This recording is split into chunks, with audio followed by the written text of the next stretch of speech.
बिस्मिल्लाहिर्रहमानिर्रहीम। स्टूडेंट, आज का जो हमारा टॉपिक है वो है sampling distribution of sample proportion. Sampling distribution of sample proportion के अक्सर क्वेश्चंस आ जाते हैं, बट मैं थोड़ा सा आपको इसका इंट्रोडक्शन दे देती हूँ कि बेसिकली ये क्या है, इसके फार्मूलेज क्या हैं। और मेन एक चीज़ जो आपने याद रखनी है कि जब भी मैं आपको कोई भी टॉपिक सैम्पलिंग डिस्ट्रीब्यूशन का डिस्क्राइब कर रही हूँ, उसकी 3 प्रॉपर्टीज़ बता रही होती हैं, जिसमें पहले आपको मीन बता रही होती हूँ, फिर उसका स्टैंडर्ड डेविएशन बता रही होती हूँ, और फिर मैं आपसे डिस्कस करती हूँ शेप ऑफ द डिस्ट्रीब्यूशन के बारे में। तो सेम चीज़ यहाँ मैं यही 3 चीज़ें डिस्कस करूँगी ताकि आपको पता चल जाए कि sampling distribution of sample proportion का हमने मीन कैसे फाइंड करना है, फिर इसके लिए हमने स्टैंडर्ड डेविएशन कैसे फाइंड करना है, फिर अगर हमारे पास केस आ जाता है विद रिप्लेसमेंट या विदाउट रिप्लेसमेंट का, तो आपने उसके लिए क्या करना है। और लास्ट वन आपने जो डिस्कस करना होता है वो हर सैम्पलिंग डिस्ट्रीब्यूशन की जो हम कहते हैं शेप ऑफ द डिस्ट्रीब्यूशन जो है उसको डिस्कस करना होता है। अच्छा स्टूडेंट, क्योंकि हमारे पास वर्ड आ रहा है सैम्पल प्रोपोर्शन, तो जब भी आपके पास सैम्पल प्रोपोर्शन का वर्ड आ जाता है तो इसमें हमारे पास क्या यूज़ हो रहा होता है, पी पॉपुलेशन यूज़ हो रही होती है। अब हम डिस्कस करेंगे कि a population proportion P may be identified with the population mean, where the mean is obtained from the units where possible values are either 0 or 1। हमारे पास क्या है कि वो कहते हैं कि जो हमारे पास म्यू है, म्यू जो यूज़ हो रहा है, हम उसको कह सकते हैं सैम्पलिंग डिस्ट्रीब्यूशन में जो हम यूज़ कर रहे होते हैं, हमारे पास यही होता है ना, टोटल नंबर ऑफ ऑब्जर्वेशन हमारे पास आ जाती हैं जिसकी हमारे पास वैल्यूज़ 1 से सो ऑन, ये आपकी लिमिट्स गिवन है, और फिर आपको नंबर ऑफ ऑब्जर्वेशन, जितनी भी नंबर ऑफ ऑब्जर्वेशन उससे आप डिवाइड कर देते हो। तो इसको अगर हम शो कर देते हैं अपर वैल्यूज़ जो है x से x डिवाइडेड बाय n, ये x जो हमारे पास है ये रिप्रेजेंट करता है number of units having characteristic of interest, मतलब number of units of interest जो है, number of units of interest, कि जिस यूनिट्स में हमें और जिसके करेक्टरिस्टिक में हमें इंटरेस्ट है वो जो यूनिट हम ले रहे हैं उसको नंबर ऑफ़ x से शो कर रहे हैं समेशन ऑफ x की जगह। बट बेसिकली जो आपके पास P की वैल्यू आ जाती है कि जो हम P प्रोपोर्शन का सैम्पल प्रोपोर्शन डिस्कस करें तो हमारे पास क्या आ जाएगा, x डिवाइडेड बाय n। अब हमारे पास x यहाँ भी number of units of interest है जिसमें हमें नंबर ऑफ़ इंटरेस्ट होगा, और n हमारे पास शो करता है टोटल नंबर ऑफ़ ऑब्जर्वेशन जो आपके पास गिवन है। अच्छा, इसकी 3 मेन प्रॉपर्टीज़ हैं। आप कह सकते हो कि जो प्रॉपर्टीज़ हैं for the sampling distribution of sample proportion की वो 3 हैं। फर्स्ट वन हमारे पास मीन होता है। स्टूडेंट, आपके पास जो मीन होता है वो बेसिकली आप इसे शो करते हो this one head, P head and this one, ठीक है। अब ये इक्वल होता है। अब मैं आपको बताती हूँ कि हम कहते हैं the mean of the sampling distribution of proportion denoted by, हम किससे करते हैं, म्यू पी हेड से शो करते हैं, is equals to the population proportion p के इक्वल होता है। अक्सर ये चीज़ हमें जो क्वेश्चन में वेरीफाई करने के लिए दे दी जाती है, इसकी वेरिफिकेशन के लिए दे दी जाती है।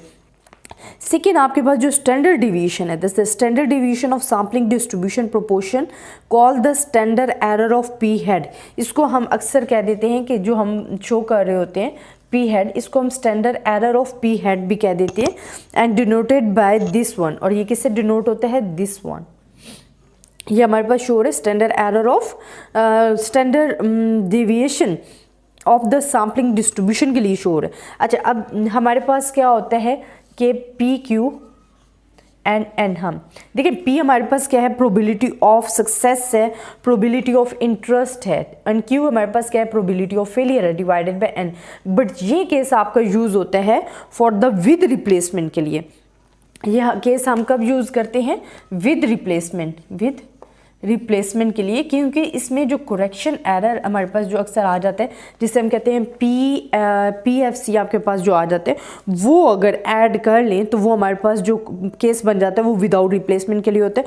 और अगर वो हमारे पास केस आ जाए, अगर कोई क्वेश्चन आ गया विदाउट रिप्लेसमेंट का, तो आपने सिर्फ और सिर्फ एक चीज़ ऐड करनी है, जैसे कि आप पिछले क्वेश्चन में ऐड करते आ रहे हो, वो हमारे पास क्या है, n-n एंड दिस वन, ये आपने ऐड कर लेना है, और ये विदाउट रिप्लेसमेंट के लिए, ये हमारे पास क्या है, विदाउट रिप्लेसमेंट के लिए। अच्छा, ये डिफरेंस हमारे पास आ गया स्टूडेंट, ठीक है।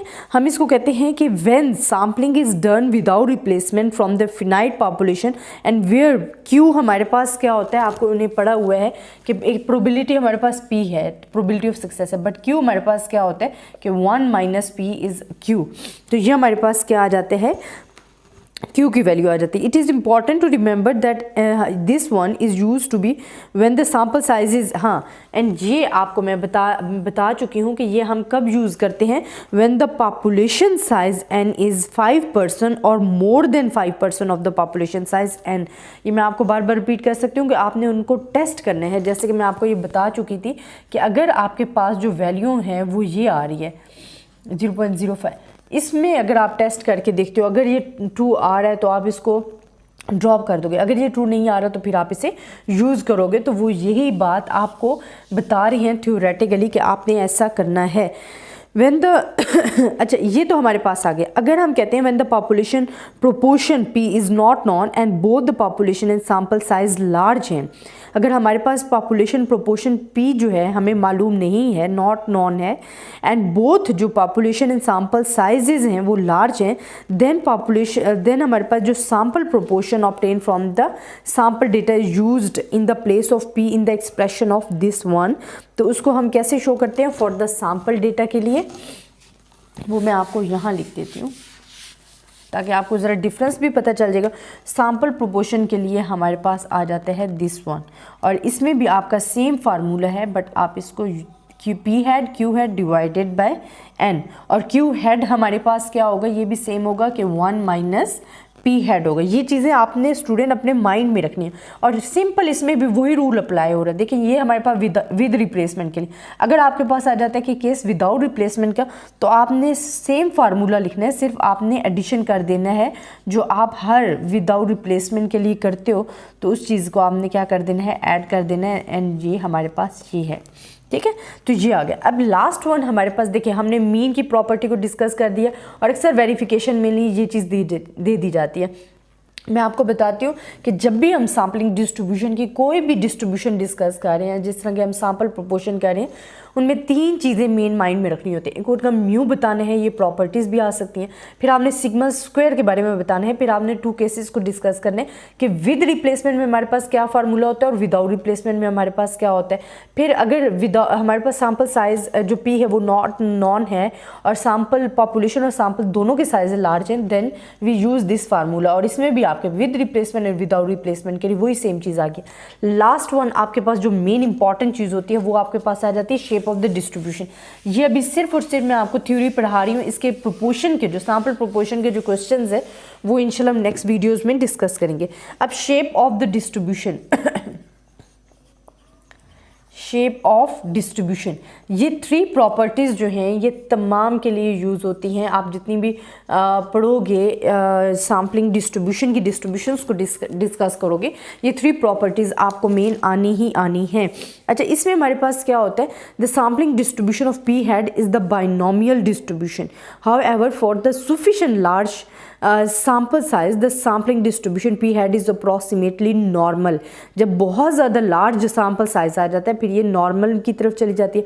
अच्छा, एक और चीज़ आपने याद रखनी है कि as a rule of thumb the sampling distribution of p hat will be approximately normal when both NP and NQ are equals और ग्रेटर देन 5। मेन चीज़ जो आपने याद रखनी है कि when NP and NQ is greater than, हमारे पास अगर वो क्या है कि ग्रेटर देन है, greater than 5, then its goes approximately normal, तो वो नॉर्मल की तरफ चली जाएगी। मैं अगेन बता रही हूँ, the sampling distribution of p hat जो हमारे पास होता है, the sampling distribution of p hat will be approximately normal when both NP and NQ are equals और ग्रेटर देन 5। अगर वो इक्वल हो जाएं या ग्रेटर देन 5 हो जाएं both NP and NQ, then जो हमारे पास ये डिस्ट्रीब्यूशन है गोज टू नॉर्मल की तरफ चली जाती है। अच्छा, इसमें एक और चीज़ बड़े मज़े की याद रखने वाली है, और ये अक्सर आ भी जाती है कि कॉन्टीन्यूटी करेक्शन क्या होती है। हमारे पास वर्ड आ जाता है जी कॉन्टीन्यूटी करेक्शन। अच्छा, कॉन्टीन्यूटी करेक्शन जो स्टूडेंट हमारे पास होती है, जिसको हम +-1/2 भी कहते हैं, इसका मेन है कि whenever we consider the normal approximation to the binomial distribution, now we need use to continue correction जो है, फिर हमें यूज़ करनी पड़ जाती है कॉन्टिन्यू करेक्शन। कि अगर हमारे पास कोई भी ऐसा डेटा है कि जो हमारे पास ग्रेटर देन 5 वो कह रहे हैं कि आपने करना है, ये इक्वल्स टू 5 है, ठीक है, NP एंड NQ आप कह रहे हो, तो उसमें आपने कॉन्टिन्यू करेक्शन यूज़ करनी है। सिर्फ और सिर्फ आपने पी में ये ऐड कर देना है, ठीक है। पी में आपने क्या ऐड कर देना है, +-1/2n, और इससे रिलेटेड मैं आपको क्वेश्चन करवाऊंगी इंशाल्लाह। तो ये स्टूडेंट हमारे पास थोड़ा सा introduction the sampling distribution of sample proportion का। नेक्स्ट हम इंशाल्लाह इसके एग्जांपल करेंगे। उसके बाद में डिफरेंस ऑफ सैम्पल प्रोपोर्शन भी आपके साथ डिस्कस करूंगी कि डिफरेंस ऑफ प्रोपोर्शन की अगर कंडीशन आ जाती है तो उसमें भी आपको पहले मैं थ्योरेटिकली 3 चीज़ें बताऊंगी, जिसमें आपको mean, variance and shape of the distribution discuss करेंगे। उसके बाद की जितनी भी आपके साथ जो डिस्कशन होगी वो उसके क्वेश्चंस पे होगी कि क्वेश्चन सॉल्व करवाने का मैं तरीका आपको बताऊंगी, आपने क्वेश्चन कैसे सॉल्व करने। इंशाल्लाह इससे रिलेटेड क्वेश्चन हम अपनी नेक्स्ट वीडियोस में डिस्कस करेंगे। आई होप स्टूडेंट आपको इस टॉपिक की समझ आई होगी। बहुत ही ईजी टॉपिक है, सेम चीज़ें बार बार रिपीट हो रही हैं, सिर्फ थोड़ा बहुत फार्मूलेज में फ़र्क है, वो आपने याद रखनी है। फार्मूलाज आप बार बार प्रैक्टिस करोगे आपको याद हो जाएंगे। अगर फिर भी इसमें कोई कन्फ्यूजन है तो आप मुझसे कमेंट्स में डिस्कस कर सकते हो, मैं आपको इंशाल्लाह उस चीज़ पे डिस्कस करूंगी। तब तक के लिए बिस्मिल्लाहिर्रहमानिर्रहीम। स्टूडेंट आज का जो हमारा टॉपिक है वो बेसिकली हमारे पास एक एग्जाम्पल है, और वो एक एग्जाम्पल आपके पास क्या है कि सैम्पल प्रोपोर्शन के बारे में, ठीक है। अच्छा, मैं आपको क्वेश्चन पढ़ के बताती हूँ और तमाम डेटा मैंने लिख भी दिए है। वो कहते हैं a population consist of n6, n आपको गिवन है क्वेश्चन में =6 है। वैल्यूज़ आपके पॉपुलेशन के क्या हैं कि 1, 3, 6, 8, 9, 12, ये मैंने लिख दिए। Draw all possible samples of size small n = 3 without replacement from the population। अब आपको क्या गिवन है, without replacement, not the with replacement। क्या गिवन है, विदाउट रिप्लेसमेंट। ये मैं आपको क्वेश्चन पढ़ के बता रही हूँ, क्वेश्चन डिस्कस कर रही हूँ। And find the proportion of even numbers in the samples. जो आपके पास यूनिट ऑफ इंटरेस्ट है, इवन नंबर्स हैं, वो आपके पास क्या है, even numbers. Even numbers construct the sampling distribution of the sample proportion and verify that। आपको क्वेश्चन में वेरिफिकेशन गिवन है कि आपने mu p hat equals to p and variance of this one आपने वेरीफाई करना है कि ये इक्वल हैं और इक्वल आने चाहिए। अगर इक्वल आ जाते हैं तो आपकी वेरिफिकेशन जो है ट्रू है। तो ये आपको क्वेश्चन गिवन था जिसमें आपको पॉपुलेशन गिवन थी, सैम्पल साइज आपको बता दिया था का =3 है, स्मॉल पॉपुलेशन आपको 6 गिवन है। अगर आपको ये वैसे वेरीफाई भी उन्होंने कर दिया था, क्लियर भी कर दिया, n =6 लिखकर उन्होंने क्वेश्चन में बताया। अगर ना भी लिखते तो आपको पता होना चाहिए था कि आपके पास पॉपुलेशन कितनी है, वो कितनी है, 1, 2, 3, 4, 5, 6 है। एंड विदाउट रिप्लेसमेंट से करना है। और आपको जो interest, number of interest units जो हैं वो आपके पास इवन नंबर्स हैं। अब फर्स्ट ऑफ ऑल स्टूडेंट आपने देखना है कि आपके पास सैम्पल विदाउट रिप्लेसमेंट जो सैम्पल पॉइंट्स बनेंगे वो कितने बनेंगे। आपके पास क्या है कि 6 आपके पास टोटल पॉपुलेशन है, स्मॉल 3n है साइज। जब आप इसको सॉल्व करोगे कैलकुलेटर पे तो =20 आएगा, और आपने 20 सैम्पल पॉइंट्स जो हैं वो फाइंड करने हैं विदाउट रिप्लेसमेंट। देखिए मैंने 20 लिख दिए हैं, ठीक है, 20 तक आपने लिख देना। अब आपने नेक्स्ट स्टेप क्या लेना है स्टूडेंट कि वो हमें कह रहे हैं कि आपने विदाउट रिप्लेसमेंट फाइंड करना है। विदाउट रिप्लेसमेंट जब भी आप बात कर रहे होते हो तो आपके पास क्या आ जाता है कि हमने कैसे फाइंड बनाने होते हैं, हमने सैम्पल पॉइंट्स जो है, सैम्पल डेटा जो आपके पास कंस्ट्रक्ट होता है वो आपने कैसे करना होता है, वो तरीका मैं भी आपको बताती हूँ। देखिए हम पहले करेंगे, हम करें विदाउट रिप्लेसमेंट कि जो चीज़ आपने निकाल दिया आप उसको दोबारा रिप्लेस नहीं करोगे, ठीक है। तो मैं इससे डिस्कस करूँ। देखिए 136 पहले मैंने लिखा 136, फिर आप लिखोगे 138, 6 को निकाल दें 138, फिर 8 को निकाल दें 139, फिर 9 को निकाल दें 1312, यही मैंने बनाए हैं। 136 पहले मेरे पास क्या बना, 136, मैंने 6 को निकाल दिया। 138 नेक्स्ट इज 138, फिर मैंने क्या 8 को निकाल दिया 139, फिर मैंने लिख दिया 139, फिर 9 को मैंने स्किप कर दिया तो मेरे पास क्या आ गया 1, 3 एंड 12, मतलब वो रिप्लेस नहीं होने चाहिए, ठीक है। 12 तो ख़त्म हो गए। अब नेक्स्ट मैंने क्या करना है, देखिए मैंने अब 3 को निकाल दिया, मेरे पास क्या आएगा 168, क्योंकि मैंने 3 को स्किप कर दिया। फिर मेरे पास क्या आएगा, अब मैंने क्या लिया है 168 लिया। फिर नेक्स्ट मेरे पास क्या आएगा, 8 को स्किप कर दूंगी 169 आ जाएगा। फिर मैं किसको कर दूंगी, 9 को स्किप कर दूंगी 1, 6 एंड 12 आ जाएगा। तो ये आपका विदाउट रिप्लेसमेंट आपका जो सैम्पल डेटा है वो तैयार हो रहा है, ठीक है। 7 तक हो गए मेरे पास। फिर मैंने क्या करना है, देखिए 1, अब मैंने 6 को भी स्किप कर दिया, 2 को मैंने स्किप कर दिया क्योंकि मैंने 3 से भी 2 मरतबा कर लिया है, 3 और 6 से भी कर लिया। अब मेरे पास रह गया 1 8 9, मैंने लिख दिया 1 8 9। फिर मेरे पास क्या है, 9 को स्किप करूँगी, 1 8 12, तो मेरे पास क्या आ जाएगा 1 8 12। यहाँ तक हो गए मैंने स्किप, मैंने 8 को भी स्किप कर दिया, ये मेरे पास 3 हो गए स्किप, 3 भी स्किप हो गया, 6 भी स्किप हो गया, 8 भी स्किप हो गया। नेक्स्ट मेरे पास है 1 9 एंड 12, मैंने लिख दिया 1 9 12। अब 1 9 12 तक मैंने लिख दिया 1 9 एंड 12। अब 11 से मैंने शुरू करना है तो मैं 1 को स्किप कर देती हूँ, मेरे पास 1 स्किप हो गया। नेक्स्ट मेरे पास क्या बनेंगे, 3 6 8 बन गए, 1 स्किप हो गया, मैंने लिख दिया 3 6 8। फिर मैंने क्या करना है, 8 को स्किप कर देना है, 3 6 9 हो गया। मतलब एक एक डिजिट आपने स्किप करते जाना है, 3 6 9। इसी तरह 3 6 12 ये आपके बन गए। फिर 3 8 9 आपके पास आ गया। फिर आपके पास क्या आ गया, 3 8 12 आ गया है। फिर 3 9 12, मतलब एक एक डिजिट आपने स्किप कर देना है। जब आप 6 के बाद जाओगे, फिर 6 के साथ आपके पास क्या बनेंगे, 6 8 एंड 6 9, ठीक है, ये आपके बन गए 6 8 9। फिर आपने क्या करना है, 9 को स्किप कर दिया, अब आपके पास क्या आ जाएगा 6 8 एंड 12 आ गया, ठीक है। फिर आपने क्या करना है 6 6 12। फिर आपके पास आएगा जी जो मेन आएगा 6 9 12 आ गया है। लास्ट वन आपके पास जो रह जाता है वो आपके पास 3 रह जाते हैं, 8 9 एंड 12 वो आपने बना लिए हैं। तो ये विदाउट रिप्लेसमेंट बनाने का तरीका है कि आपने एक एक डिजिट को क्या करते जाना है, स्किप करते जाना है, बाकी उनको साथ साथ लेते जाना है। तो ये आपके पास बन गया है डेटा। अच्छा स्टूडेंट, अब पी हेड आपके पास क्या होता है, आपको ये पता है आपके पास टोटल जो पॉपुलेशन है वो 3 है, और आपके पास जो units of number of interest हैं वो आपके पास क्या है, इवन नंबर्स हैं। Units of number of interest आपके पास क्या है, इवन नंबर्स हैं। अब इवन नंबर्स इसमें कितने हैं वो आप देखते जाओ, ये और नंबर है, ये भी और नंबर है, 1 इवन नंबर है, तो 1/3। इसमें क्या है 1/3, 1 इवन नंबर। इसमें आपके पास क्या है कि कोई भी इवन नंबर नहीं है तो इट्स बिकेम 0, ठीक है, तो ये हमारे पास 0 आ गया। देन इनमें भी 1/3 एक इवन नंबर है, इसमें 2 इवन नंबर है, 1 और नंबर है, 6 एंड 8 2 इवन नंबर है, तो 2/3। फिर हमारे पास क्या है 1 6 9, तो आपके पास क्या आ गया 1/3। फिर इसमें 2 इवन नंबर है, 2/। आपने यूनिट्स ऑफ इंटरेस्ट हमने यही पढ़ा था ना, p hat is equal to x divided by n, कि आपके पास जो x है वो हमारे पास क्या है, यूनिट्स ऑफ इंटरेस्ट है। यूनिट्स ऑफ इंटरेस्ट आपको क्वेश्चन में बता दिया आपके पास क्या है, इवन नंबर्स हैं।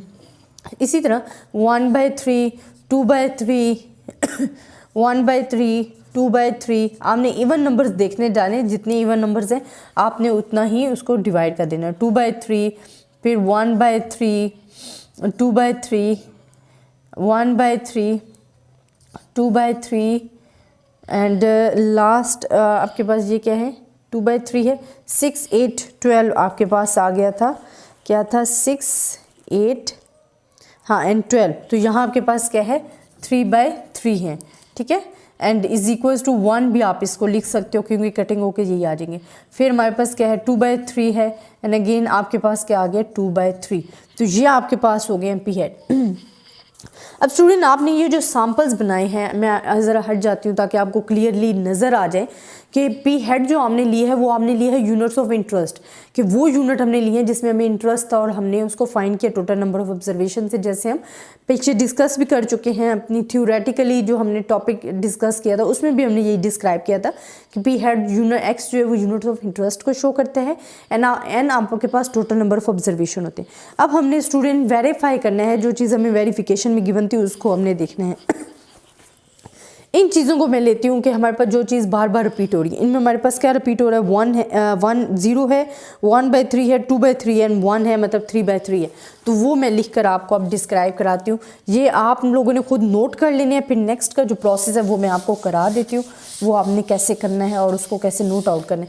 ये बहुत ईजी है स्टूडेंट, सबके सेम मेथड है, सिर्फ और सिर्फ आपको डिफ़िकल्टी कहाँ से आ जाती है कि अक्सर पी या जो आपके पास फार्मूला है ना वो थोड़ा सा चेंज हो जाता है, जिसकी वजह से आपको थोड़ा डिफ़िकल्ट लगने लग जाता है।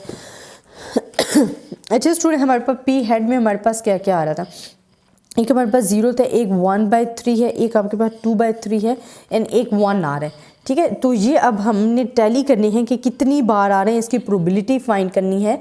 तो वो हमारे पास क्या है वो मैं लिखने लगी हूँ। देखिए 0 हमारे पास जो अकर हुआ है इस फुल डेटा में 20 टाइम है, वो 1 टाइम हुआ है और वो 1/20 आप लिख लो, क्योंकि आपके प्रोबेबिलिटी जो है टोटल नंबर ऑफ ऑब्जर्वेशन है वो कितने थे 20 थे, हमने इसको सॉल्व भी किया था। अब 1/3 आपके डेटा में आ रहा है 9/20, 9 टाइम आ रहा है। इसी तरह 2/3 आपके पास आ रहा है 9 टाइम आ रहा है, या आपने खुद काउंट कर लेने हैं। और फिर 1 आपके पास जो वो 1 टाइम आ रहा है। जब आप इसको सॉल्व करोगे हम कहते हैं कि जो हमारे पास प्रोबेबिलिटी ऑफ डिस्ट्रीब्यूशन होती है वो हमारे पास इज इक्वल्स टू 1 होती है। कैसे 1 होगी? 1 and 9 कितने हो गए आपके पास? 10, 10 and 9, 19, 19 and 120, तो 20 divided by 20 is equals to 1 आ गया आपके पास। तो ये चीज़ हमारे पास आ गई। अब आपने प्रोबेबिलिटी फाइंड करनी है, क्योंकि आपने मेन चीज़ ये फाइंड करनी है जिसके लिए आप तमाम प्रोसेस करोगे। एक तो हमारे पास प्रोबेबिलिटी ये आ जाएगा, फिर सेकेंड हमारे पास फॉर फाइंड द वेरिएंस हमारे पास ये चीज़ आ जाएगी। अच्छा स्टूडेंट, अब आपने क्या करना है कि देखिए इन दोनों को हमने मल्टीप्लाई करते जाना है। तो यहाँ हमारे पास 0 आ गया है, यहाँ हमारे पास क्या आ जाएगा 3/20 आ गया है, 6/20 आ गया है, एंड देन आपके पास क्या है 1/20। ये आपके पास आ गई वैल्यूज़। आपने किया क्या है, सिर्फ और सिर्फ इनको मल्टीप्लाई किया है। आपने इनको मल्टीप्लाई करना है। ये डिवाइड वाली जो चीज़ें इसे कटिंग आउट हो गए 3/20। आप कैलकुलेटर यूज़ करके करोगे तो आपको ज़्यादा इजी हो जाएगा, आप इजीली इसको सॉल्व कर सकोगे। तो 10/20 आपका आंसर आ जाएगा। इसी तरह जब आप इसके लिए इसमें आपने पी स्क्वायर जो है, पी हेड जो है, इसको स्क्वायर लेना है, तो फिर जो आपके पास वैल्यूज़ आएंगी 0, 1/20 एंड देन आपके पास आ जाएगा 4/20 एंड 1/20। तो टोटल जो आपके पास वैल्यूज़ आ जाएगी 6/20 आपके पास आ गई है वैल्यूज़। अब हमारे पास जो मेन चीज़ स्टार्ट हो रही है वो आपके पास है वेरिफिकेशन। देखिए हमने फर्स्ट ऑफ ऑल लेना है कि म्यू पी जो है वो पी के इक्वल होना चाहिए। म्यू पी हेड जो हमारे पास है, देखिए वो हमारे पास ये है, हम क्या कहते हैं summation of P head and sorry ये हमारे पास क्या आ जाता है समेशन ऑफ, हाँ summation of P head and F P head हमारे पास आ जाता है। सॉरी ये यहाँ से थोड़ी सी मिस्टेक हो गई। अच्छा ये हमारे पास जो इसका सम है वो हमारे पास म्यू पी होता है, और सम हमने काउंट करके देखा हमारे पास क्या है 10/20 है। तो 10/20 से हमारे पास क्या आ रहा है 0.5 आ रहा है। इसी तरह ये हमारे पास एक ये आगे एक पी हमारे पास क्या था, हमारे पास number of interest divide by N. Total population आपके पास क्या थी 6 थी, ठीक है, और उसमें number of interest even numbers हैं। इवन नंबर्स आपके पास कितने हैं, एक आपके पास 6 है, 6 आ रहे हैं, एक 8 आ रहा है, एक 12 आ रहा है, तो कितने हैं 3 इवन नंबर्स हैं। 3 इवन नंबर्स, और जब आप इसे डिवाइड करोगे तो 0.5। तो फर्स्ट चीज़ हमारे पास वेरीफाई हो गई है कि आपने कहा था कि ये चीज़ हमारे पास इक्वल आना चाहिए। ये भी 0.5 आ रही है और ये भी 0.5 हो रही है। मेथड आप देख लें कि किस तरीके से आई है, फिर मैं आपको नेक्स्ट करवाती हूँ। अब हमारे पास जो मेन चीज़ आ जाती है वो वेरिएंस आ जाता है कि वेरिएंस को हम कैसे शो करेंगे कि ये हमारे पास इतना इक्वल आ रहा है, तो वो मैं आपको करवा देती हूँ। देखिए वेरिएंस के लिए जो हमारे पास मेन फार्मूला होता है, ये तो आप बार बार लिख रहे हो, आपको अब आ जाना चाहिए कि प्रोपोर्शन के लिए जो हम लिख रहे हैं वेरिएंस के लिए, वो हमारे पास क्या होता है समेशन ऑफ पी हेड का square and probability of P, and आपके पास minus summation of P hat probability of P hat का होल स्क्वायर आपके पास जो है वो आ जाता है। अब देखिए ये हमारे पास क्या है, आपके पास कैलकुलेशन गिवन है, आप लिख दो 6/20 एंड देन माइनस 10/20 का whole square is equal to आपके पास आ जाएगा 0.05 आंसर। ये हमारे पास आ गया। अब आपने ये तो हमारे पास आ गया जी, हमने वेरीफाई कर लिया। अब नेक्स्ट जो आपके पास चीज़ है जो आपने फाइंड करनी है वो आपके पास आ जाएगी जी सिग्मा स्क्वायर, क्योंकि आपने विदाउट रिप्लेसमेंट के लिए इसके लिए मालूम करना है। तो ये हमारे पास क्या होती है पी एंड क्यू। आपको पता है प्रोबेबिलिटी ऑफ पी जो है, पी हमारे पास क्या है 0.5 है, तो क्यू फाइंड करना बहुत इजी है। वो 1 माइनस पी करोगे तो आपके पास क्यू आ जाएगा, जो कि क्या आ जाएगा 1 माइनस 0.5, तो आपके पास आ जाएगा 0.5। आप इनको मल्टीप्लाई करो, आपके पास क्या आएगा 0.5 एंड 0.5, तो आपके पास ये आ जाएगा 0.25 आ जाएगा। अब स्टूडेंट आपने क्या फाइंड करना था, आपने फाइंड ये करना है कि ये जो मेथड है ये आपके पास आ रहा है विदाउट रिप्लेसमेंट का। जब विदाउट रिप्लेसमेंट का आ रहा है तो ये हमारे पास क्या होना चाहिए n and n minus n and n minus 1। तो आपके पास पी क्यू की वैल्यू गिवन है, हमने क्या लिखी है 0.25 हमारे पास आ गई है। n हमारे पास स्मॉल n क्या है 3 है, इसी तरह लार्ज n आपके पास क्या है 6 माइनस 3 है, फिर हमारे पास क्या है 6 माइनस 1। जब आप इसे सॉल्व करोगे तो ये आपके पास आ जाएगा 0.05 आ जाएगा। अब देखिए यहाँ जो हमने वेरिएंस फाइंड किया है उसका आंसर क्या है 0.05। यहाँ जो हमने सॉल्व किया है विदाउट रिप्लेसमेंट से वो भी 0.05 आ गया है। तो जो आपको वेरिफिकेशन गिवन थी, जो आपको वेरिफिकेशन में कहा गया था कि आपने ये चीज़ वेरीफाई करनी है, वो चीज़ आपके पास वेरीफाई हो जाती है। ऐसे क्वेश्चन स्टूडेंट आपके एग्जाम्स में बहुत ज़्यादा आते हैं सैम्पल प्रोपोर्शन के, डिफरेंस ऑफ सैम्पल प्रोपोर्शन के। तो ये प्रैक्टिस जो है हमने बार बार करनी है। अगर इस क्वेश्चन में आपको कहीं से कन्फ्यूजन है या कहीं से समझ नहीं आ रहा, आपने मुझसे पूछना है, मैं आपको अगेन डिस्क्राइब करूँगी, बट ये क्वेश्चन आपने अच्छे तरीके से तैयार करने हैं। आई होप स्टूडेंट आपको समझ आया होगा। तब तक के लिए अल्लाह हाफिज़। इंशाल्लाह नेक्स्ट वीडियोज़ में हम प्रोपोर्शन का ही टॉपिक लाएंगे, बट वो डिफरेंस ऑफ बिटवीन प्रोपोर्शन होगा, तो इंशाल्लाह वो डिस्कस करेंगे। आई होप स्टूडेंट आपको पसंद आया होगा टॉपिक। अगर कोई कन्फ्यूजन है, मैं आपको बार बार कह रही हूँ, आप मुझसे कमेंट्स में पूछ सकते हो। तब तक के लिए अल्लाह हाफिज़। बिस्मिल्लाहिर्रहमानिर्रहीम। स्टूडेंट आज का जो हमारा टॉपिक है वो है तो सैम्पल प्रोपोर्शन से रिलेटेड, बट वो आ जाता है कि sampling distribution difference between proportion. अब आपके पास जो टॉपिक आ रहा है उसमें क्या आ रहा है, डिफरेंस बिटवीन प्रोपोर्शन। अब डिफरेंस क्या आ रहा है, अब डिफरेंस मींस हम कहते हैं कि अगर हमारे पास प्रोपोर्शन ऑफ सक्सेस कि हम अगर there are the two binomial population with proportion of success, अगर हमारे पास टू बाइनोमियल प्रोपोर्शन हमारे पास वैल्यूज़ हैं P1 P2 आ रही हैं, सैम्पल साइज़ भी आपके पास N1 N2 आ रहा है, तो हमारे पास क्या आ जाता है कि let's the samples of size N1 and N2 be drawn from the respective population and the difference between the proportion of all possible paired samples be computed। तो हम जो इनका डिफरेंस है प्रोपोर्शन, मतलब P head 1 minus P2 head, ये हम compute कर सकते हैं। अच्छा, इसके लिए भी आपने 3 प्रॉपर्टीज़ माइंड में रखनी है। अब मैंने बार बार आपको बताती हूँ कि जो प्रॉपर्टीज़ मैं पढ़ा रही हूँ इसमें आपने क्या करना है स्टूडेंट, 3 प्रॉपर्टी। एक में आपने मीन को डिस्कस करना है, सेकंड में आपने स्टैंडर्ड डिविएशन को डिस्कस करना है, एंड थर्ड में आपने शेप ऑफ द डिस्ट्रीब्यूशन को डिस्कस करना है। यही 3 चीज़ें हम पहले भी डिस्कस करते आए हैं और अब difference between the proportion, sampling distribution, difference between proportion के लिए भी यही 3 चीज़ें डिस्कस करेंगे। अच्छा, फर्स्ट ऑफ ऑल आपके पास आ जाता है कि मीन।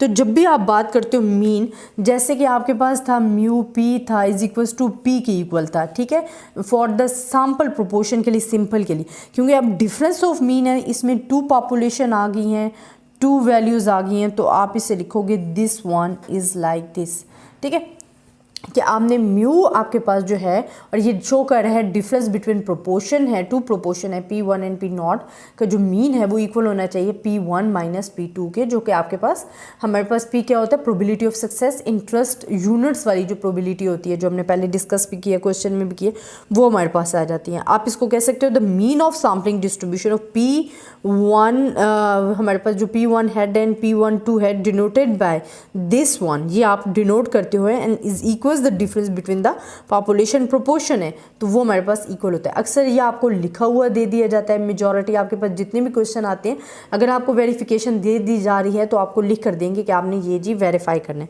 तो आपके पास ये मीन आ गया। सेकेंड आपके पास आ जाता है जी standard deviation. The standard deviation of sampling distribution of P1 minus P2, मतलब डिफरेंस ऑफ बिटवीन 2 प्रोपोर्शंस जो है वो हमारे पास क्या होता है, सिंपल सेम वैसे ही है, सिर्फ और सिर्फ आपके पास चेंजिंग क्या आ रही है कि 2 पॉपुलेशंस आ रही हैं, बाकी जैसा आपने पढ़ा था आपके पास वैसे ही है। अब इधर भी हम 2 पॉपुलेशंस आ रही हैं, तो इसको हम 2 मरतबा लिखेंगे और इनको स्पेसिफाई कर देंगे कि ये फॉर द पॉपुलेशन 1 के लिए एंड ये फॉर द पॉपुलेशन 2 के लिए है N2, दिस वन। बाकी आपके पास सेम चीज़ रही है। अब आपको पता है कि प्रोबेबिलिटी आपके पास अगर गिवन हो तो Q फाइंड करना आपके लिए कोई मुश्किल नहीं है, Q आप फाइंड कर सकते हो 1 माइनस P से। अच्छा, अब आपके पास स्टूडेंट एक और केस आ जाता है जिसमें अगर पूछा जाए कि if both the population have the same proportion of success, जिसमें हमारे पास P1 P2 and P equal आ जाए, देन हम कॉमन बाइनोमियल पॉपुलेशन कैसे लिखते हैं। अगर देखें स्टूडेंट, हमारे पास ये वैसे तो डिफरेंट होता है, अगर हमारे पास जो P1 है वो इक्वल हो P2 के, एंड ये 3 जो हैं ये तीनों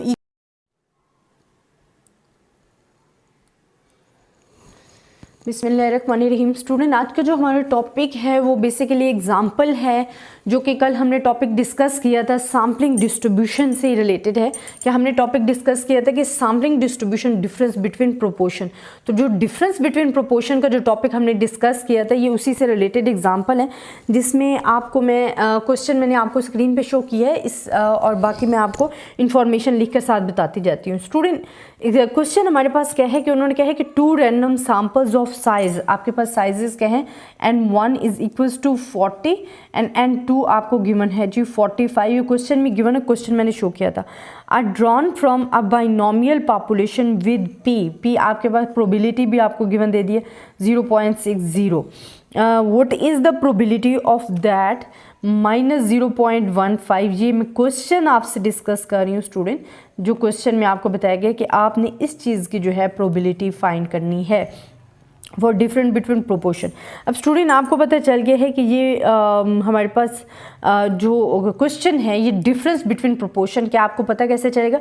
आपको पी तो गिवन है बट आपके अब ये वो सिचुएशन आ गई जब मैंने आपको कहा था कि आपके पास पी या क्यू कॉमन हो तो फिर आपने ऐसे करना है, जो कि हमने पिछले थ्योरेटिकल डिस्कस किया। बट n1 एंड n2 जो 2 सैम्पल साइजेस आपको गिवन है वो इसी वजह से गिवन है कि आपको पता चले कि आपके पास जो पॉपुलेशन है, डिफरेंस बिटवीन द पॉपुलेशन का क्वेश्चन है बट इसमें प्रोबेबिलिटी आपके पास सेम है। अच्छा, अब आपने फार्मूला पहले कौन सा लगाना है पहले मैं वो आपको बता देती हूँ, जिसमें μp1 माइनस μ2 जो है, देखिए आपके पास जो डिफरेंस बिटवीन प्रोपोर्शन है वो आपके पास क्या है, 0 है, क्योंकि आपके पास जो प्रोबेबिलिटी है वो सेम है।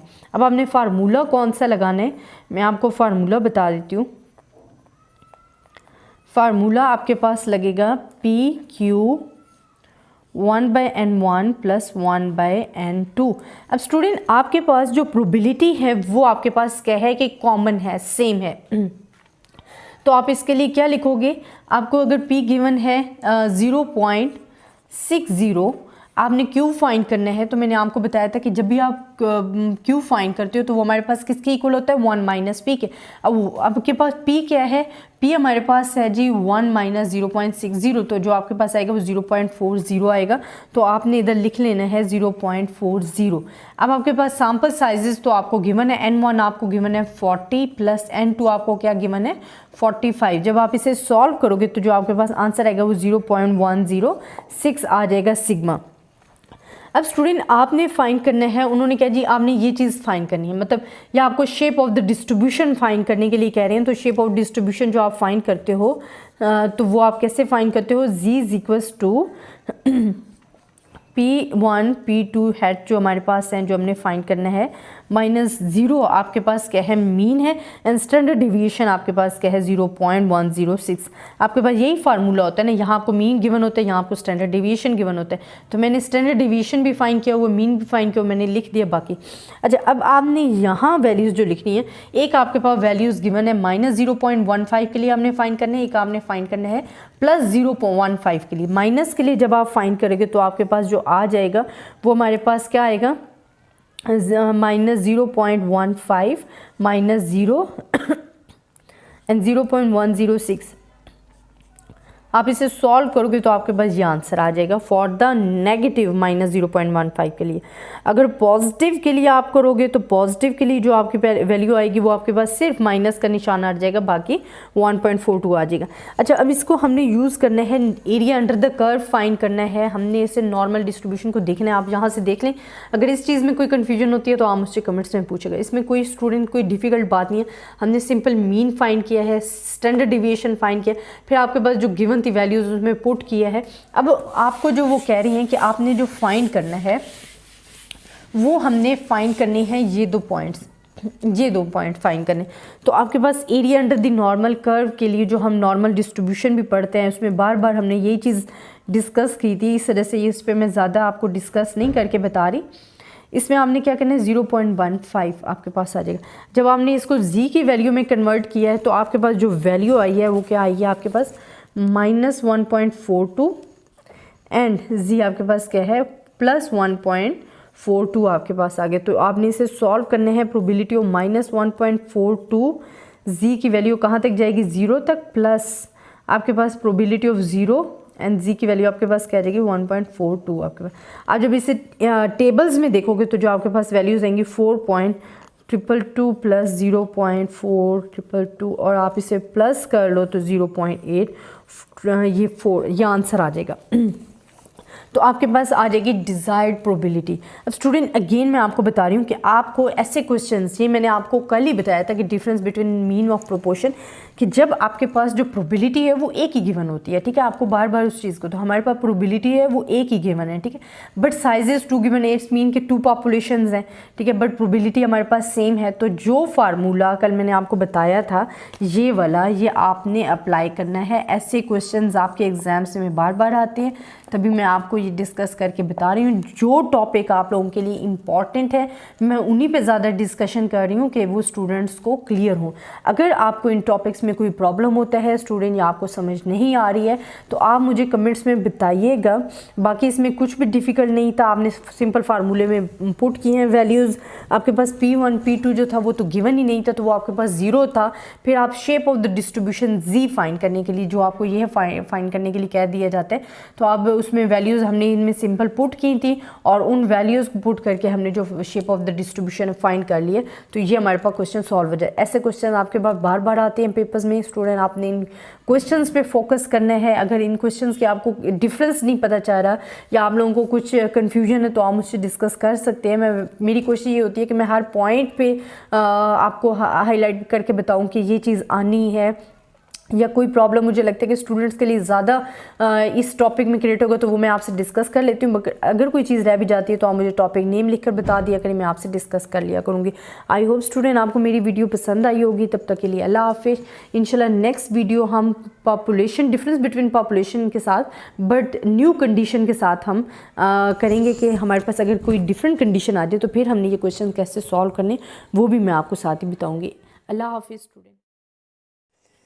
बिस्मिल्लाहिर्रहमानिर्रहीम। स्टूडेंट आज का जो हमारा लेक्चर है वो बेसिकली हम पढ़ेंगे probability and non probability sampling. इन दोनों में डिफरेंस भी पढ़ेंगे कि प्रोबेबिलिटी सैम्पलिंग क्या है, नॉन प्रोबेबिलिटी सैम्पलिंग क्या है, फिर इनके मेथड्स क्या हैं, हम उनको भी डिस्कस करेंगे। बस इस वीडियो में बेसिकली जो हम डिस्कस कर रहे हैं वो probability and non probability sampling को डिस्कस करें। अच्छा स्टूडेंट, जब हम बात करते हैं प्रोबेबिलिटी सैम्पलिंग की, प्रोबेबिलिटी सैम्पलिंग हमारे पास क्या होता है कि the sample in which each and every unit has its defined probability is called a probability sampling. आपको मैं इसकी डेफिनेशन लिख देती हूँ प्रोबेबिलिटी सैम्पलिंग की। हम कहते हैं the sample, this sample in which each and every unit, each and every unit has its defined probability is called a probability sampling, is called a probability sampling। Student जी हमें name से भी पता चल रहा है कि probability sampling पढ़ रहे हैं। The sample in which each and every unit, कि जब आपके सैम्पल के पास each and every unit has a defined probability रखता है, क्लियरली प्रोबेबिलिटी रखता है, is called a probability sampling. तो sampling methods are broadly classified, जो है जो हमारे पास सैम्पलिंग मेथड होते हैं वो क्लासिफाइड हो जाते हैं probability and non probability sampling में। तो हमारे पास जो सैम्पलिंग मेथड है, सैम्पलिंग मेथड जो है वो हमारे पास क्लासिफाइड हो रहा होता है 2 टाइप्स में। एक हमारे पास क्या होती है, प्रोबेबिलिटी सैम्पलिंग होती है, प्रोबेबिलिटी सैम्पलिंग है, एंड दूसरी आपके पास क्या होती है, नॉन प्रोबेबिलिटी सैम्पलिंग है, जिसमें आपकी पर्सनल जजमेंट जो है हो रही होती है। ये मैं आपको क्लियरली डिफाइन करती हूँ। अब प्रोबेबिलिटी सैम्पलिंग क्या है, the sample in which each and every unit has its defined probability is called a probability sampling. The sampling method are broadly classified probability sampling and non probability sampling. अब मैं ये probability sampling के बारे में आपको बताती हूँ कि when each unit in the population has a non zero probability of its being included in the sample, the sampling is said to be a probability sampling. हमारे पास क्या है कि जब ईच यूनिट पॉपुलेशन का जो है वो नॉन हो, has a non zero probability of its being included, और उसकी प्रोबेबिलिटी भी इंक्लूडेड हो, that is called the sampling probability sampling. या आप कह सकते हो कि the sample in which each and every unit has its defined probability बिस्मिल्लाहिर्रहमानिर्रहीम। स्टूडेंट, आज का जो हमारा लेक्चर है वो बेसिकली हम पढ़ेंगे probability and non probability sampling. इन दोनों में डिफरेंस भी पढ़ेंगे कि प्रोबेबिलिटी सैम्पलिंग क्या है, नॉन प्रोबेबिलिटी सैम्पलिंग क्या है, फिर इनके मेथड्स क्या हैं, हम उनको भी डिस्कस करेंगे। बस इस वीडियो में बेसिकली जो हम डिस्कस करें वो probability and non probability sampling को डिस्कस करें। अच्छा स्टूडेंट, जब हम बात करते हैं प्रोबेबिलिटी सैम्पलिंग की, प्रोबेबिलिटी सैम्पलिंग हमारे पास क्या होता है कि the sample in which each and every unit has its defined probability is called a probability sampling. आपको मैं इसकी डेफिनेशन लिख देती हूँ प्रोबेबिलिटी सैम्पलिंग की। हम कहते हैं the sample, this sample in which each and every unit, each and every unit has its defined probability is called a probability sampling, is called a probability sampling। Student, ये हमें name से भी पता चल रहा है कि probability sampling पढ़ रहे हैं। The sample in which each and every unit, कि जब आपके सैम्पल के पास each and every unit has a defined probability रखता है, क्लियरली प्रोबेबिलिटी रखता है, is called a probability sampling. तो sampling methods are broadly classified, जो है जो हमारे पास सैम्पलिंग मेथड होते हैं वो क्लासिफाइड हो जाते हैं probability and non probability sampling में। तो हमारे पास जो सैम्पलिंग मेथड है,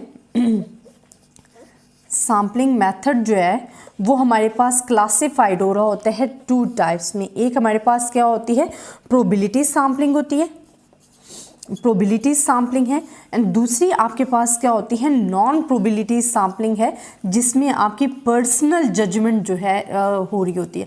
ये मैं आपको क्लियरली डिफाइन करती हूँ। अब प्रोबेबिलिटी सैम्पलिंग क्या है, the sample in which each and every unit has its defined probability is called a probability sampling. The sampling method are broadly classified probability sampling and non probability sampling. अब मैं ये probability sampling के बारे में आपको बताती हूँ कि when each unit in the population has a non zero probability of its being included in the sample, the sampling is said to be a probability sampling. हमारे पास क्या है कि जब ईच यूनिट पॉपुलेशन का जो है वो नॉन हो, has a non zero probability of its being included, और उसकी प्रोबेबिलिटी भी इंक्लूडेड हो, that is called the sampling probability sampling. या आप कह सकते हो कि the sample in which each and every unit has its defined probability. बिस्मिल्लाहिर्रहमानिर्रहीम। स्टूडेंट, आज का जो हमारा टॉपिक है वो मैं आपको डिफरेंस बताऊंगी विद एंड विदाउट रिप्लेसमेंट के, कि विद एंड विदाउट रिप्लेसमेंट का जो प्रोसेस है वो कैसे होता है, इनमें क्या डिफरेंस है। अच्छा, सैम्पल्स हम जब बात करते हैं कि सैम्पल में बी सिलेक्टेड विद रिप्लेसमेंट और without replacement, sampling is said to be with replacement when from a finite population a sample unit is drawn, observed and then return to the population before another unit is drawn। अब मैं आपको बता रही हूँ with replacement का। यहाँ मैं आपको बताती हूँ पहले विद रिप्लेसमेंट। इसमें आपके पास क्या होता है स्टूडेंट, हमारे पास जब भी हम बात कर रहे हैं विद रिप्लेसमेंट की, तो आपको पता चल रहा है कि उसी चीज़ को हमने दोबारा रिप्लेस करना है। एक तो आपके पास जो पॉपुलेशन होगी, फर्स्ट ऑफ ऑल जो आपने माइंड में रखना है, इसी से आपकी डेफिनेशन भी क्लियर हो जाएगी। मैं पहले आप सुन लें। इसमें विद रिप्लेसमेंट में आपके पास क्या होगा, फर्स्ट ऑफ ऑल आपके पास फिनाइट पॉपुलेशन होगी, वो पॉपुलेशन जो काउंटेबल हो सकती है, not infinite population but finite population. आपके पास फिनाइट पॉपुलेशन हो, उसमें से आपने जो यूनिट है वो क्या करना है, ड्रॉन करना है, आपने सेलेक्ट करना है।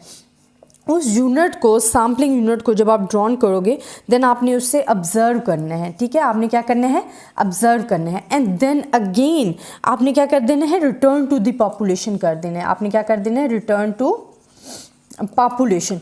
तो ये आपकी डेफिनेशन यहाँ विद रिप्लेसमेंट में हो जाती है, क्या क्लियर हो जाती है। हमारे पास क्या है विद रिप्लेसमेंट, कि sampling is said to be with replacement when from a finite population, हम क्या करें, when from a finite population a sampling unit is drawn, हमने सैम्पलिंग यूनिट को ड्रॉन किया, then observe and then return to the population before another unit is drawn, कि दूसरे unit को drawn करने से पहले ही आपने उसको रिटर्न कर दिया।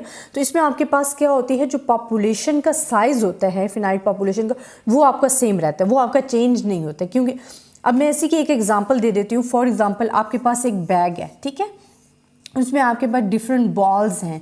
फॉर एग्जांपल उसमें आपके पास कितनी बॉल्स हैं, 8 बॉल्स हैं, ठीक है। अब आप क्या करते हो, हमने क्या है कि फिनाइट पॉपुलेशन है, ओके ये फिनाइट पॉपुलेशन होगी, फिर हम उसमें से एक यूनिट ड्रॉन करते हैं, हमने जिस ले लिया वहाँ से यूनिट, सैम्पलिंग यूनिट को ड्रॉन कर लिया। उस यूनिट को फॉर एग्जांपल अब हमने यहाँ लिए ना, जहाँ 7 यूनिट रह गए, एक यूनिट हमने बाहर ले लिया, हमने एक सेलेक्ट किया यूनिट, अब उसको हमने क्या किया, ऑब्जर्व किया, ठीक है, ऑब्जर्व किया है और अगेन हमने उसे रिटर्न टू द पॉपुलेशन कर दिया। तो वो 8 के 8 ही रहेंगे, कम नहीं होंगे, बल्कि उस यूनिट को हमने एज अ सेलेक्ट किया, ठीक है, फिर उसे ऑब्जर्व किया, then return to the population कर दिया है। Before selecting an other unit, हमने एक नया यूनिट सेलेक्ट करने से पहले ही उसको अगेन वापस कर दिया बैग में। तो ये हमारे पास क्या हो जाती है, इसकी जो साइज़ है पॉपुलेशन को वो आपके पास सेम रहता है। तो ये हमारे पास आ जाती है विद रिप्लेसमेंट की टर्म। अच्छा, विद रिप्लेसमेंट ये तो हमारे पास आ गया। The population in this case remain same and a sampling unit might be selected more than once. अब हमारे पास क्या होता है कि आपको मैंने बता दिया कि इसमें जो हमारी टोटल पॉपुलेशन है वो आपकी क्या रहेगी, सेम रहेगी, ठीक है। और आपके पास क्या होगा कि जो हम यूनिट सेलेक्ट करें, हो सकता है वो more than once time select हो, ठीक है, क्योंकि हम तो एज ए सैम्पल सेलेक्ट करें। If on the other hand a sampling unit is chosen and not returned to the population for it has been observed, the sampling is said to be without replacement. अब without replacement हमारे पास क्या आ जाती है, देखिए मैं इधर इसी को डिस्कस कर देती हूँ। विदाउट रिप्लेसमेंट, हमने विद रिप्लेसमेंट तो हमें समझ आ गया। अब विदाउट रिप्लेसमेंट का मीनिंग क्या है कि हमारे पास क्या है, फिनाइट पॉपुलेशन है, हमने उसमें से सैम्पल यूनिट को क्या किया, ड्रॉन किया, देन ऑब्जर्व किया and then not return to population, और उससे हमने पॉपुलेशन में रिटर्न नहीं किया।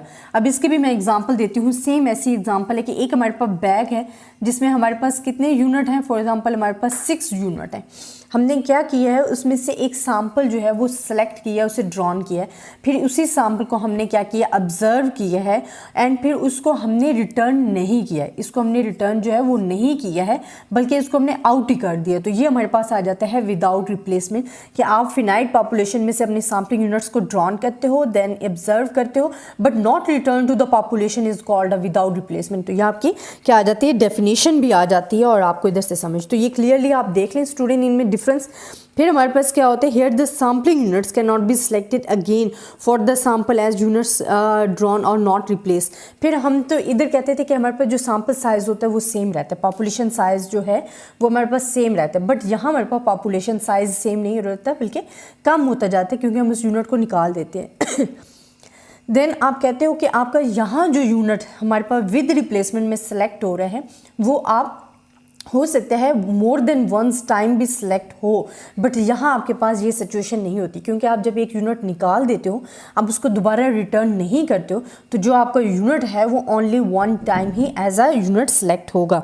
अब इसमें हमारे पास क्या आ जाता है, when sampling is perform with replacement a finite population can theoretically be consider as an infinite population and a sample of any size can be drawn because population is not exhaustive.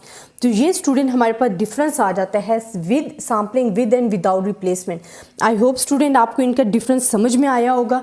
इंशाल्लाह next हम discuss करेंगे sampling and non sampling errors के बारे में, कि हमारे पास sampling and non sampling error क्या होते हैं। अगर इस वीडियो में कोई कन्फ्यूजन है या आपको with and without replacement sampling में कोई कन्फ्यूजन है तो आप मुझसे पूछ सकते हैं कमेंट्स में, इंशाल्लाह मैं आपको रिस्पॉन्स दूंगी। तब तक के लिए अल्लाह। बिस्मिल्लाहिर्रहमानिर्रहीम। स्टूडेंट आज का जो हमारा लेक्चर है वो बेसिकली हम पढ़ेंगे probability and non probability sampling. इन दोनों में डिफरेंस भी पढ़ेंगे कि प्रोबेबिलिटी सैम्पलिंग क्या है, नॉन प्रोबेबिलिटी सैम्पलिंग क्या है, फिर इनके मेथड्स क्या हैं, हम उनको भी डिस्कस करेंगे। बस इस वीडियो में बेसिकली जो हम डिस्कस करें वो probability and non probability sampling को डिस्कस करें। अच्छा स्टूडेंट, जब हम बात करते हैं प्रोबेबिलिटी सैम्पलिंग की, प्रोबेबिलिटी सैम्पलिंग हमारे पास क्या होता है कि the sample in which each and every unit has its defined probability is called a probability sampling. आपको मैं इसकी डेफिनेशन लिख देती हूँ प्रोबेबिलिटी सैम्पलिंग की। हम कहते हैं the sample, this sample in which each and every unit, each and every unit has its defined probability is called a probability sampling, is called a probability sampling. Student जी हमें name से भी पता चल रहा है कि probability sampling पढ़ रहे हैं. The sample in which each and every unit, कि जब आपके sample के पास each and every unit has a defined probability रखता है, क्लियरली प्रोबेबिलिटी रखता है, is called a probability sampling.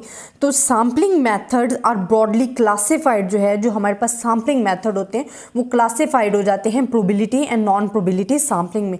तो हमारे पास जो सैम्पलिंग मेथड है सैम्पलिंग मेथड जो है वो हमारे पास क्लासिफाइड हो रहा होता है टू टाइप्स में. एक हमारे पास क्या होती है, प्रोबेबिलिटी सैम्पलिंग होती है, प्रोबेबिलिटी सैम्पलिंग है, एंड दूसरी आपके पास क्या होती है, नॉन प्रोबेबिलिटी सैम्पलिंग है, जिसमें आपकी पर्सनल जजमेंट जो है हो रही होती है. ये मैं आपको क्लियरली डिफाइन करती हूँ. अब प्रोबेबिलिटी सैम्पलिंग क्या है, the sample in which each and every unit has its defined probability is called a probability sampling. The sampling method are broadly classified probability sampling and non probability sampling. अब मैं ये probability sampling के बारे में आपको बताती हूँ कि when each unit in the population has a non zero probability of its being included in the sample, the sampling is said to be a probability sampling. हमारे पास क्या है कि जब each unit population का जो है वो नॉन हो, has a non zero probability of its being included, और उसकी probability भी included हो, that is called a sampling, probability sampling. या आप कह सकते हो कि the sample in which each and every unit has its defined probability. बिस्मिल्लाहिर्रहमानिर्रहीम.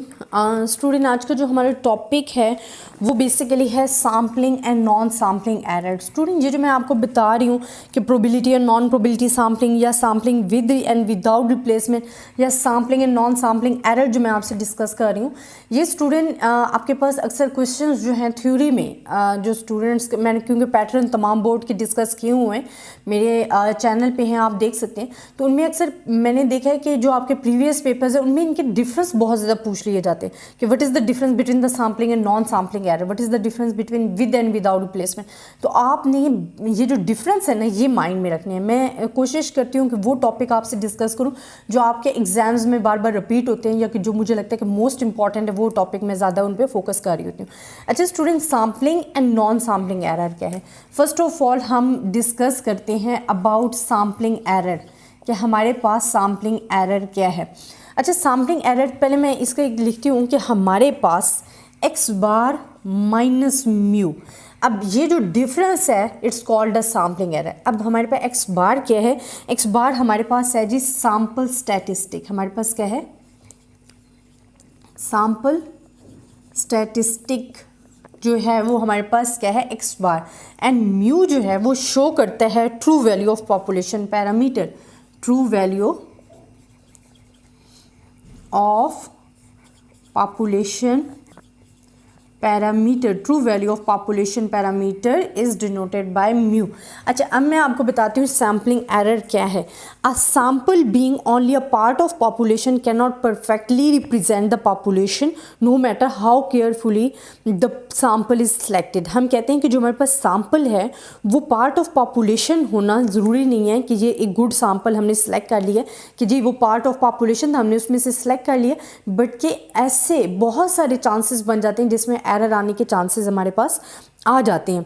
This results in the difference between the value. अब हम क्या कहते हैं कि this results in the difference between the value of sample statistic and the true value of corresponding population parameter is called uh, हमारे पास क्या होता है? Sampling error. Such a difference is called a sampling error for that sample.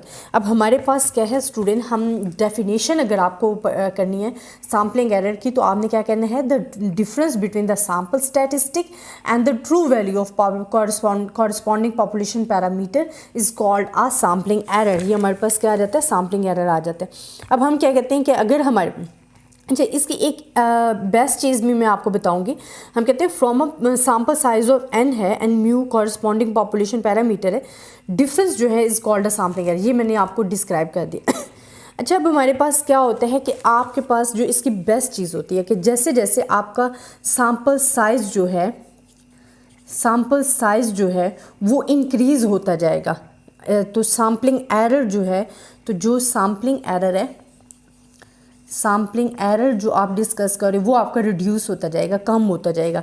आपके पास क्या होगा, जैसे जैसे आप अपना सैम्पल साइज़ को इंक्रीज़ करते जाओगे, आपका जो सैम्पलिंग एरर जो हम डिस्कस करें वो क्या होता जाएगा, रिड्यूस होता जाएगा।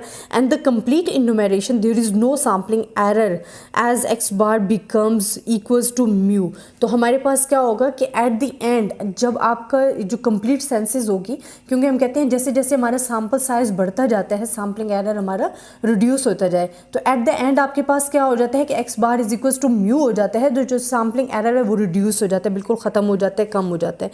तो ये हमारे पास इसके लिए बेस्ट है, समझा जाता है कि sampling error is measured by which is non reliability which is related to the variance of the sample statistic. And एक और हम कहते हैं कि the smaller the variance the greater the reliability of the sample results will be. एक और चीज़ इसमें हमारे पास आ जाता है कि जब हम वेरिएंस के साथ डिस्कस कर रहे हैं, कि जब हम वेरिएंस को डिस्कस कर रहे हैं तो स्मॉलर वेरिएंस होगा तो उतनी रिलायबिलिटी हमारे पास क्या होगी, ज़्यादा होगी। जो रिलायबिलिटी है वो उतनी ही आपके पास क्या होगी, ज़्यादा होगी। वेरिएंस स्मॉलर होगा, रिलायबिलिटी ज़्यादा होगी। हम पहले भी डिस्कस कर चुके हैं अपने पार्ट 1 में। अच्छा, ये तो हमारे पास डिस्कशन आ गई सैम्पलिंग एरर। अब नॉन सैम्पलिंग एरर क्या है कि हम कहते हैं from sampling error which arise because of sample comparison only a portion of population there are errors which occurs at the stages of gathering processing of data regardless of whether a sample is complete census is taken. अच्छा, अब यहाँ हमारे पास जो non sampling error है ना student, जब हम discuss करते हैं नॉन सैम्पलिंग एरर, ये हमारे पास कब अकर होता है, जब हम क्या करते हैं, गैदरिंग एंड प्रोसेसिंग का जो डेटा है जिसमें पर्सनल जजमेंट आ जाती है, वहाँ हमारे पास नॉन सैम्पलिंग एरर जो अकर हो जाता है। These error are called the non sampling error.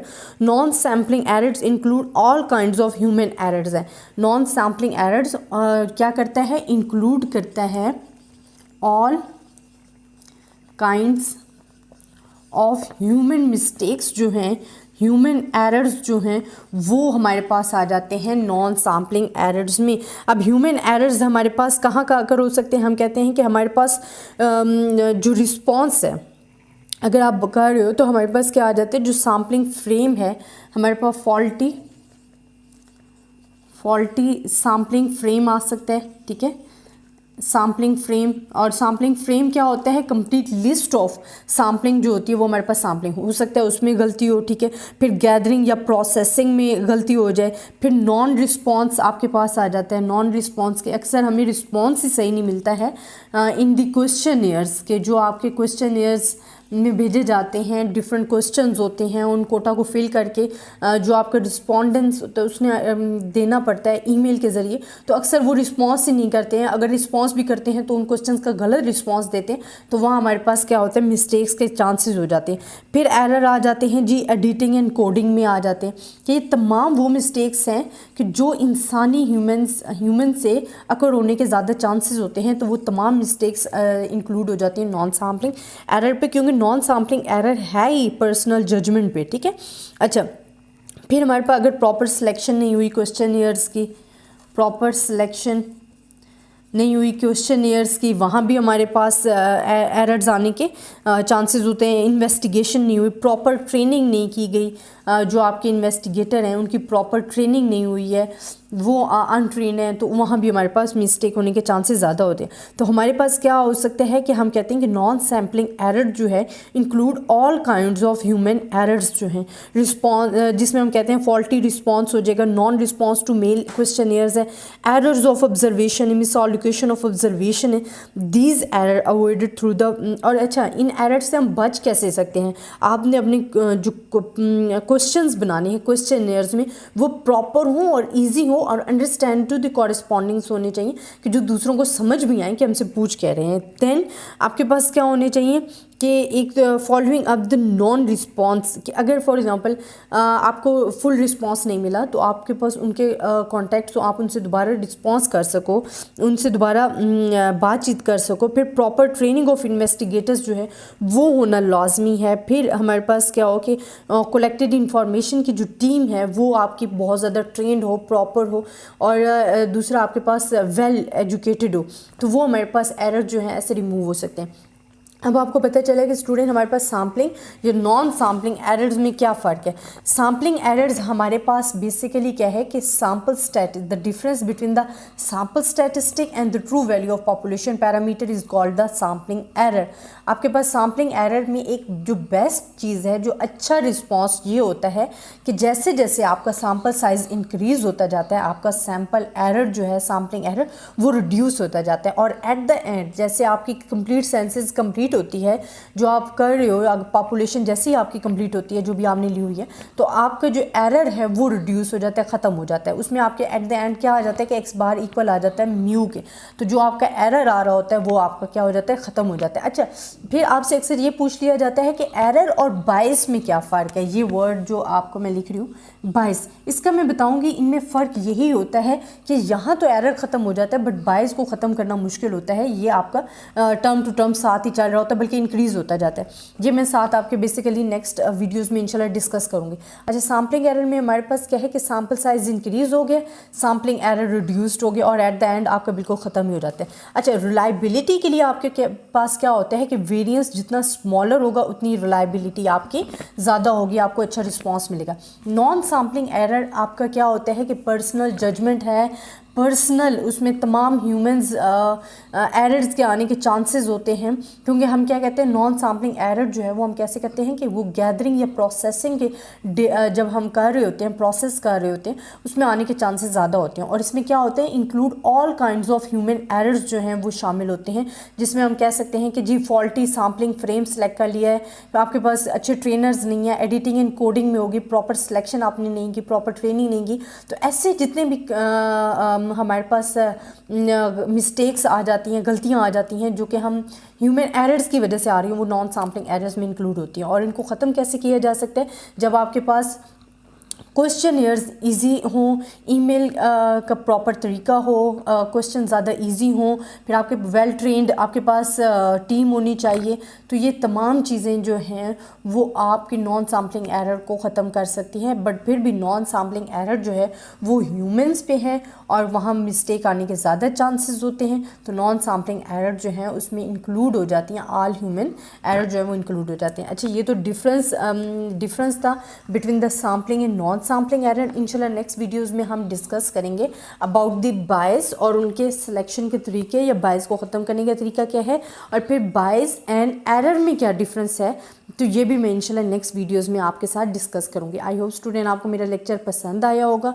अगर आपको कोई प्रॉब्लम है या आपको कहीं से समझ नहीं आया, आप मुझसे पूछ सकते हैं, इंशाल्लाह मैं आपको कमेंट्स का ज़रूर जवाब दूँगी। तब तक के लिए अल्लाह हाफ़िज़। बिस्मिल्लाहिर्रहमानिर्रहीम। स्टूडेंट, आज का जो हमारा लेक्चर है वो बेसिकली हम पढ़ेंगे probability and non probability sampling. इन दोनों में डिफरेंस भी पढ़ेंगे कि प्रोबेबिलिटी सैम्पलिंग क्या है, नॉन प्रोबेबिलिटी सैम्पलिंग क्या है, फिर इनके मेथड्स क्या हैं, हम उनको भी डिस्कस करेंगे। बस इस वीडियो में बेसिकली जो हम डिस्कस करें वो probability and non probability sampling को डिस्कस करें। अच्छा स्टूडेंट, जब हम बात करते हैं प्रोबेबिलिटी सैम्पलिंग की, प्रोबेबिलिटी सैम्पलिंग हमारे पास क्या होता है कि the sample in which each and every unit has its defined probability is called a probability sampling. आपको मैं इसकी डेफिनेशन लिख देती हूँ प्रोबेबिलिटी सैम्पलिंग की। हम कहते हैं the sample, this sample in which each and every unit, each and every unit has its defined probability is called a probability sampling, is called a probability sampling. Student जी हमें name से भी पता चल रहा है कि प्रोबेबिलिटी सैम्पलिंग पढ़ रहे हैं। The sample in which each and every unit, कि जब आपके सैम्पल के पास each and every unit has a defined probability रखता है, क्लियरली प्रोबेबिलिटी रखता है, is called a probability sampling. तो sampling methods are broadly classified, जो है जो हमारे पास सैम्पलिंग मेथड होते हैं वो क्लासिफाइड हो जाते हैं probability and non probability sampling में। तो हमारे पास जो सैम्पलिंग मेथड है सैम्पलिंग मेथड जो है वो हमारे पास क्लासिफाइड हो रहा होता है टू टाइप्स में। एक हमारे पास क्या होती है, प्रोबेबिलिटी सैम्पलिंग होती है, प्रोबेबिलिटी सैम्पलिंग है, एंड दूसरी आपके पास क्या होती है, नॉन प्रोबेबिलिटी सैम्पलिंग है, जिसमें आपकी पर्सनल जजमेंट जो है हो रही होती है। ये मैं आपको क्लियरली डिफाइन करती हूँ। अब प्रोबेबिलिटी सैम्पलिंग क्या है, the sample in which each and every unit has its defined probability is called a probability sampling. The sampling method are broadly classified probability sampling and non probability sampling. अब मैं ये probability sampling के बारे में आपको बताती हूँ कि when each unit in the population has a non zero probability of its being included in the sample, the sampling is said to be a probability sampling. हमारे पास क्या है कि जब ईच यूनिट पॉपुलेशन का जो है वो नॉन हो, has a non zero probability of its being included, और उसकी प्रोबेबिलिटी भी इंक्लूडेड हो, that is called the sampling probability sampling. या आप कह सकते हो कि the sample in which each and every unit has its defined probability